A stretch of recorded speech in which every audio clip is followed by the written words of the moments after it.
Hey everybody, it's me Edward Jones, back with a new video. My thoughts on the minimum wage. It's been a while since I've done a video, so I figure I just do a short one on this topic I've seen come up a lot.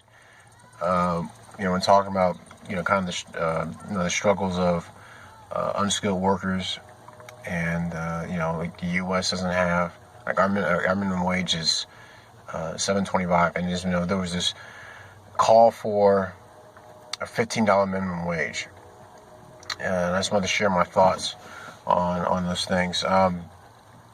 It's been many years since I made minimum wage, and I can say that through all the things I've experienced throughout the various jobs, the way I use my money, times when I may have gone through hard times, I can say that I'm totally against the concept of a minimum wage altogether.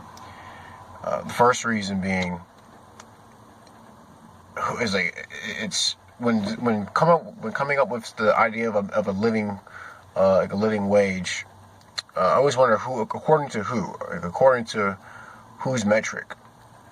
Who sets the standard for how much a person should make across the nation as a minimum. I always thought that was kind of strange. I think everyone should be able to make up in their own mind how much they will want to make and what they should be willing to trade their labor for. Come up with their own price. Come at least with what they see as their own minimum that they'll work for or do a particular task. Second, I think a minimum wage actually takes away the bargaining power that an individual employee has. Now, for one other thing, I'm against unions. I can never see myself joining a union. I don't believe in collective bargaining. I believe that each employee should make their own case as to why they should make a certain amount. And that discussion should be kept between them and their employer. That's what I personally think. I could be, maybe I'm inexperienced on that, on that topic, but I think a minimum wage, it gives this false impression that an employee is having a solid say on how much they make, at least as a bare minimum, when really it's a number that's come up with by, again, whose metric, who's deciding the standard, come up by someone else who doesn't have any skin in the game, making that decision on behalf of an employee. I think that's something that should exist solely within the employee's power and within their negotiations they make between them and and the employer. I think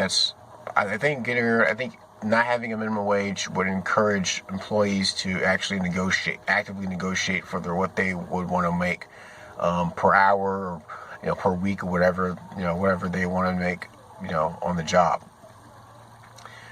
A third reason, my issue with the idea of a minimum wage, is that one thing, when they talk about when the point is brought up like $15 minimum wage, I always think who aspires to make minimum wage.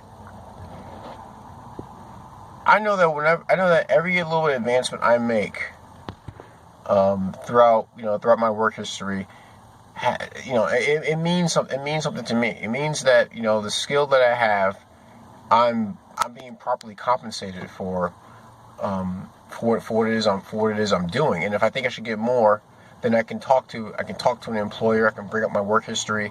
We can talk. We can go back and forth on how much is a reasonable amount to make. $15 minimum wage for unskilled work is like a spit in the face of those who worked hard to acquire a skill and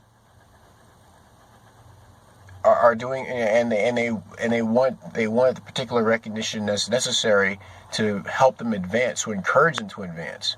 If they basically you're saying that if let's say you're a really good painter, and let's say that minimum wage is set low, it's pretty low, but you manage to negotiate to make $10 an hour. Well, and then you hope to have you hope to some they work towards, making $12 an hour or something. Keep climbing up. Well, let's say someone up in Washington decides we're going to make the minimum wage $13 an hour. I say, well, wait a minute. I actually take pride in the work I do. I want to work at it. I want to improve on my own, by my own merit. I don't want the number just being boosted up because you think it's a good idea. That means that my labor is not going to be won't be as valued as much as someone who's actually putting in the work. Now it gets treated as someone who's unskilled.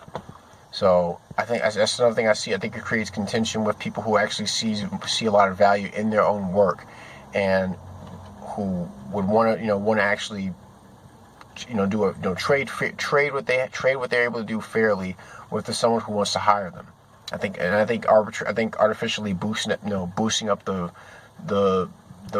pay per hour it does damage to that. So and it also creates an imbalance between it creates a kind of a distrust between the employer and the employee. Because I've always heard this line that, if we didn't have a minimum wage, then employers would only pay their employees like 5 cents per hour. It's like, well, wait a minute, why would an employee, what? They must not realize how an employer factors in. They don't understand how they do their books. So, if I want to pay someone 5 cents an hour to do a skilled task, the chances are I'm not going to attract the best guys around. I'm going to attract the bottom of the barrel guys to do this task, which means I'm going to get the quality that I paid for. So an employer is going to figure out, if it takes this much for me to attract the best candidates for this job, then I'll pay that much. I'll also offer benefits so that I'm actually getting guys who actually want to who are very skilled at the task, and the quality of work will reflect that. So I should pay for I should pay in what I expect to get out of the guy. And I also think that if you have no minimum wage, let's say there are people who are, let's say take some of these people who are, let's say these vagrants, if there being a minimum wage, you may not be actually able to hire somebody who would work far less than minimum wage. Let's say someone who's living on the street, they'll work for $5 an hour as opposed to the federal minimum wage is $7.25 as of right now. But you can't hire them unless you pay them under the table. I'm pretty sure someone who isn't making anything would take whatever they can get and will bust their ass to try to pull themselves out of whatever situation they're in. Or maybe I'm just too optimistic. Maybe I think too highly of employers. I think maybe I shouldn't think employers actually will want to attract the best candidates who actually want to treat their employees well. I mean, I should think they're all money grubbing scumbags who don't give a damn about who they're hiring. I could think that way, but I can't think that way because I know if I had my own business, I wouldn't want anybody thinking that about me. So I think I think a minimum wage, it creates issues down the line that you might not see right away, but when someone's just coming up with a number as to how much each business should give to their employee. Again, who comes up with this number? So those are some of my thoughts on the topic of minimum wage, and the topic of the $15 minimum wage. I think it's bogus. I think it's stupid. I'd be happy, if the minimum wage just got rid of completely. I think it would create a lot more competition if employers were free to pay what they thought was reasonable, and employees could actually, they could actually do better negotiation. So, but please, tell me what you think. Do you think I'm, think I have the right idea? You think I'm, too pie in the sky? Up my head's in the clouds? Please share your thoughts. I love to read your comments. I hope you guys are taking care of yourselves. If you're new to the channel, check out my older videos and look forward to new videos to come. Please like, share, and subscribe. If you want to help out with the channel, you can find my PayPal link on the Give Up That Cheese button on my YouTube homepage and take you to PayPal. Donate any amount you would like. Any gripes, complaints, send me a PM. I see I can address them. But that's my video. My thoughts on minimum wage. I'm Edward Jones. You guys take care. Be safe. Stay strapped. And God bless.